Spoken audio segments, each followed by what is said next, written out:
Hello everyone, I'm DonTheCrown, and today I want to talk a little bit about 33 Immortals Second Zone Purgatorio. Now you're either watching this video for one of three reasons. One, you want to be prepared ahead of time. Two, you just queued up Purgatorio and got your butt kicked. Or three, one of your friends sent you this video so you be prepared. And don't worry, in this video we're going to cover a whole bunch of tips and tricks, just kind of get you up to speed for Purgatorio, because I really do feel like this is where the difficulty begins. And we're also going to go through all of the different boss mechanics so you will know what to do before it happens. You're just going to feel a lot more comfortable doing the fight. Now, Purgatorio is a lot more difficult than Inferno, because instead of having 33 players in the lobby, you only have 22. And what this means is that the responsibility of knowing what to do and kind of like being better at the game is something you're going to feel quite a bit more. Things are going to be more difficult. The torture chambers are going to be harder. The boss mechanics are going to require people to actually do different things. And some of them are actually pretty punishing if you are doing the wrong thing. And just in general, it's going to be very noticeable to you if you are like just running around like a chicken with your head cut off. Now, the very first thing I want to recommend doing is not rushing. And rushing around and like going into torture chambers without keys is one of the worst things you can do. Here's a little map for you and with the different little zones. Right now, these little spots here are the spawns. The yellows are where different breakables or chests or other things can spawn. The red exclamation points are where elites can spawn. And then these red gates are where the hidden gate can spawn, which we'll talk, or the bonus chamber, which we'll talk about in a second. But it's really important that you focus on generating keys and bones right off the bat. You really don't want to be running around like a lawnmower killing everything unless you are down to like 6 or 8 players left, where you're really going to have to farm up some extra XP in order to clear. Yes, you can kill the boss with 6 players as long as they know what they're doing and you farm up. But for the most part, you want to be going to these different spots that have question marks and, getting bones. And so clearing chests and stuff like that really does help. If you see other people fighting the chest and killing stuff around it, don't just go up and loot it. Help them fight, tag all the monsters, get yourself more dust so you can level up. There's really no rush. There is no time limit at all in this game until you get to the boss and until the last one of these torture chambers is cleared. And then obviously you have to go and do your ascension battles. But up to that point, you can pretty much just like take your time, clear stuff, level up, gear up, and you'll be good to go. One of the things I've noticed a lot is the first torture chambers will open, a whole bunch of people will sprint to them, and then we'll have about 10 to 12 people dead, and then we'll take our time slowly but surely clearing all the torture chambers, getting like 12 relics, and clearing the boss. But all of the people that are typically rushing to the torture chambers don't really know what they're doing, so don't get baited by them into making a bad choice. Now, next, I want to talk real quick about the different monsters you're going to encounter in Purgatorio, because some of these are going to be a lot more difficult than the ones you saw before. Now, also some high priority enemies. I would say that there's really 2 enemies that are like super high priority that you want to kill first, and they are this guy here, the Quattore, and the Guardian. Now, the Quattore guys here, these guys drop heals on their allies, and the elite version of them will drop a giant healing cloud, which will pretty much make any non-elite inside of it invincible, because they're just going to heal for like almost their entire health every other second. And so you really want to knock these guys out, because the extra little heals and projectiles they shoot are pretty annoying. Likewise, the Guardians here, what they will do is they will put a little buff on their allies that prevent them from taking basically any damage. It's going to be down to 1 damage per hit, which I can kind of show you here real quick. So this little Guardian dude here is just going to put down some buffs on their allies, and you can see them like just running around. And this one right here has the buff, and these like leg guys seem pretty scary, but they always will bounce multiple times. And so if you are attacking and their like red circle shows up on you, you can dodge the first one and you can just walk from that point. You don't need to dodge multiple times, getting super stressed out. You'll have plenty of time just to walk out of it unless you get slowed. Another thing I do want to point out here is in the torture chambers, the layout's going to be a little bit more brutal And this little purple section here does not do damage to you, but it will slow you. But there are these like pressure pads, which you can kind of see over here on the right. And this will initiate a flame wave to come either like left to right or right to left or up and down. And you kind of don't want to stand on those because you might be like putting flame on your allies. But going back to the Guardian here, you can see that this guy over here is only taking 1 damage. And so, you want to kill those Guardians so you don't end up like with a ton of enemies that have this like invincibility stacked up on them. And you might have noticed like right away that a lot of these enemies are going to be a lot scarier than they were in the first floor. So for example, this guy, the Hunter, ends up doing like a lot of teleports. There's a lot more enemies that have huge telegraphs, like where they will charge right at you, for example, just bigger damage areas, and you kind of have to know what's going on. Here, for example, you can dodge through that wave to avoid taking damage. And don't forget that your dodge does have a lot of iframes on it, and so you can just dodge through enemies. Let's show some more content here in terms of just like killing enemies and just kind of clearing through them and just like wanting to kind of get through the torture chamber here. Try to like work with your allies as much as you possibly can. Coast strikes do make you do more damage, and once you get up to like 100% crit chance, you're doubling your damage at that point, and so critting all of the time is extremely powerful. Next, I want to talk about this elite boss type here. These guys are called like the elite gazers, and they will do this like huge, almost like giant slice of pie or pizza mechanic. And what this is doing is it's aiming at one player, and it will continue to move until it's like ready to shoot. And so what I'd recommend doing is dodging away from the enemy here, or even just walking out of this pizza pie and not trying to go through the enemy unless like all of your allies are on the left and there's nobody to the right, because it will spin it a whole bunch. And we can kind of see like how much this thing is kind of moving there because whoever's being targeted is getting, moving quite a bit. I have another clip here as I do kind of a bad move here. There's no real space for me to move, so I just move up, and you can see how quickly that thing can like take over a huge area. And if you're moving at the last second and moving that pizza pie onto your allies, they might not be able to react in time, so it's pretty bad to do. Now, we're going to get to the boss here in a little bit, but a lot of these mechanics, really like the elites, really aren't that scary. You just kind of got to take your time and dodge them, and you kind of just walk out of them. Like with, for example, these little leg guys here, they will do a charge mechanic. I see a lot of people kind of freaking out the second they get targeted, but really you just kind of like move left to right, and you'll slowly be able to walk out of them.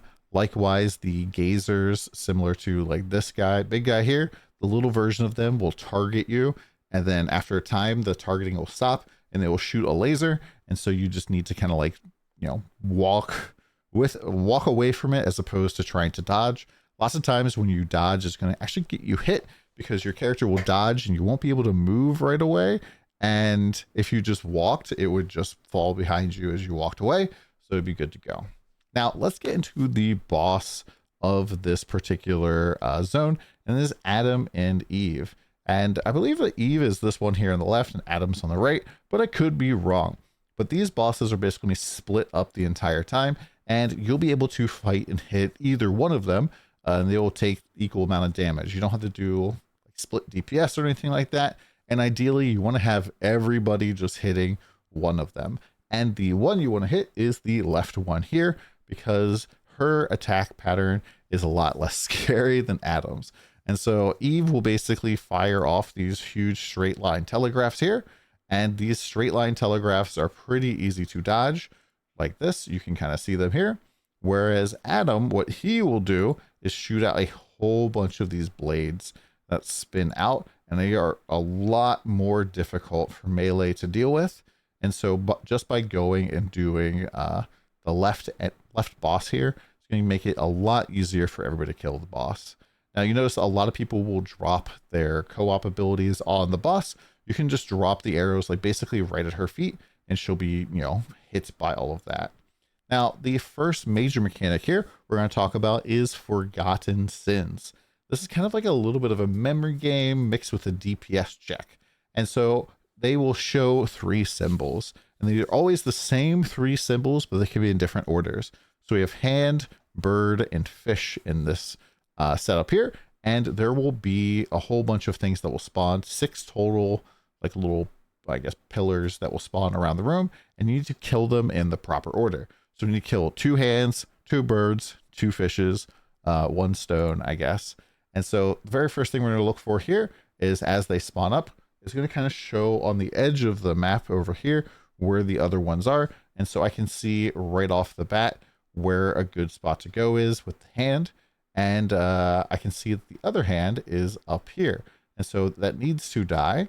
But if you are hitting the wrong one there, it's just going to do 1 damage. Now, I know that some people were going up there already, so I was just kind of getting this one, I guess, kind of warmed up, if you would. But, you know, just hitting the bird, the one there, is pretty nice. Also, activating your co-op power for bow is pretty powerful on these, and dealing with the elites that spawn with them is pretty important as well. This is like a mechanic very similar to a lot of Lucifer's mechanics. We'll summon 3 elites. These guys will also summon 3 elites. And so you want to kind of like clean them up. You might also notice that on the boss bar here, as you kill more and more of these things, the damage reduction on the boss will go down.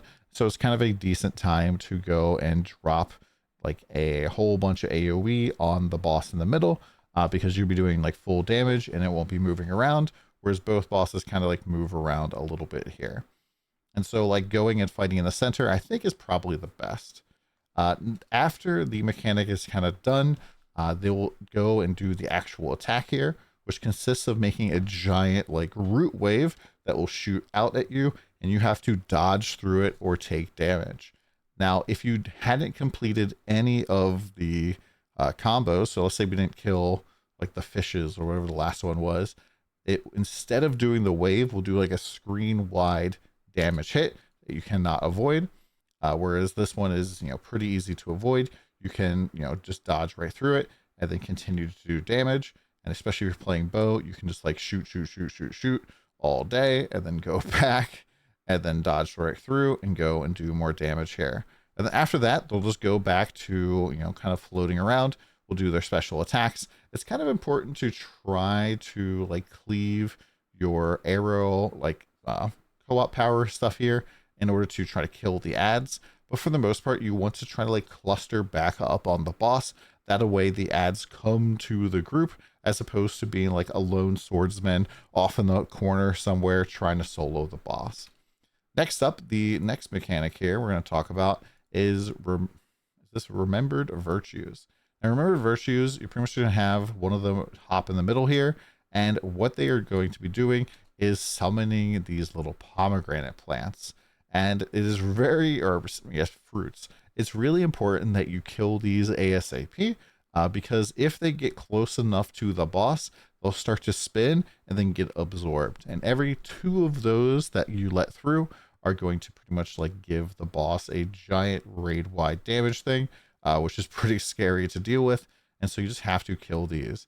This is probably the hardest mechanic because you end up being spread up a lot. If your character isn't really built for damage, you're going to really struggle here to be helping the group, which is kind of a bad thing.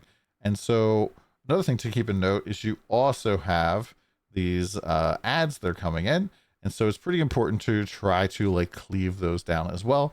And each time you kill one of these pomegranates, you are going to remove some of the damage reduction from the boss. And so like once quite a bit of it is gone, you can go and drop down your arrows and stuff and hopefully cleave some of these ads as well, and, you know, get some of these pomegranates. The ones that I've noticed leak the most frequently is you get like a solo one top left, solo one top right. They'll get in without anybody hitting, or there'll be 3 that spawn at the bottom all at the same time, and those will all 3 make it through because everybody will be spread out here. So we can see like, you know, a few of them coming in right now, but people are doing a really good job in this group of killing everything. The last, so let me actually show what this looks like.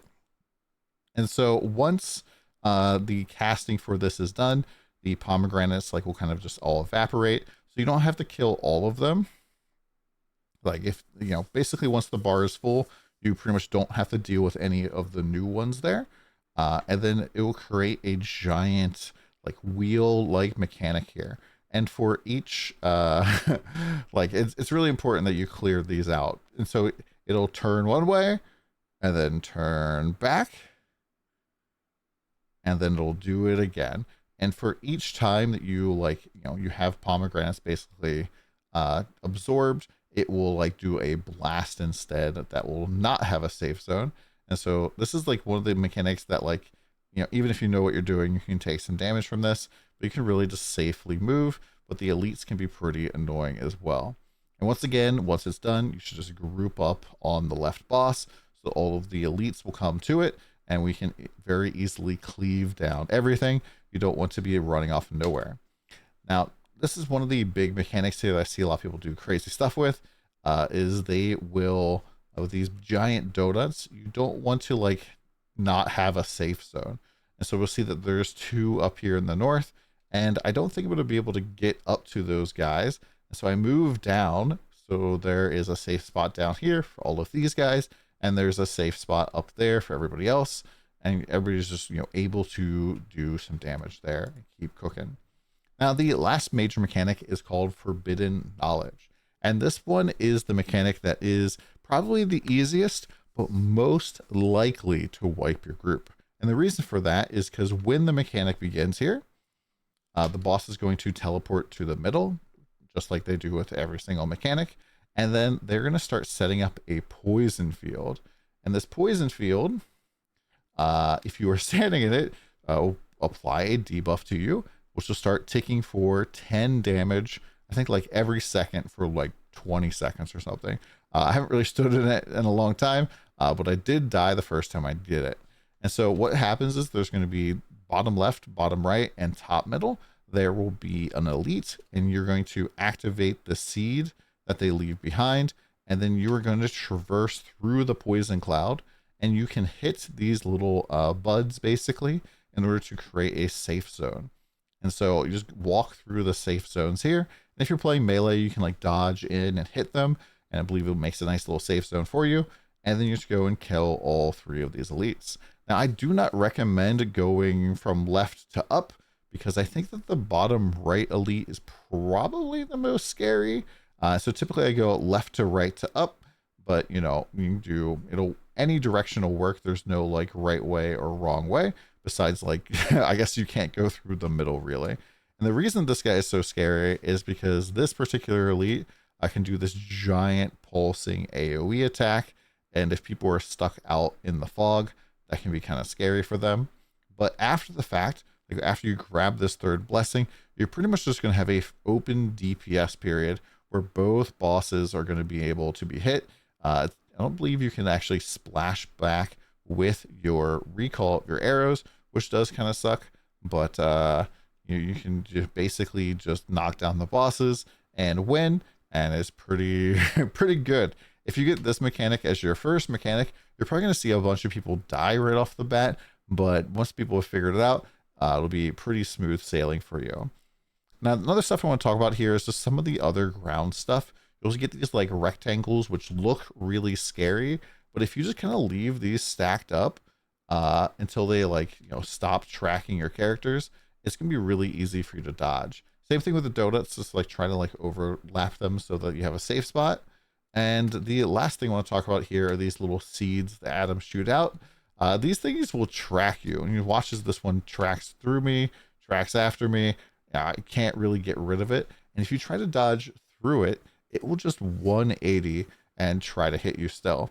And in fact, they do quite a bit of damage. This is probably the one thing that Greatsword is really good for here, is because I believe they can block them. And yeah, so that's pretty much all of the mechanics. Hopefully this video helps you out with, you know, clearing Purgatorio. So remember, you want to take your time. You want to make sure that you're getting all of your level ups. You want to make sure that you're getting good relics. You want to make sure that you're bringing damage to the fight.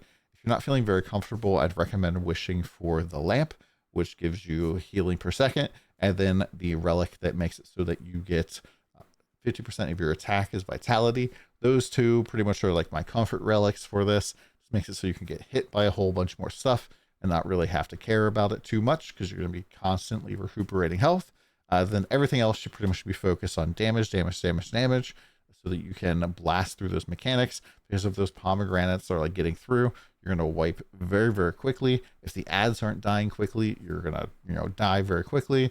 And very frequently what I've seen on this boss is that we'll like do the first mechanic and then we'll clear up the ads. And then by the time the ads are dead, new ads have already appeared because they've started the mechanic again. And so it just kind of becomes this vicious cycle.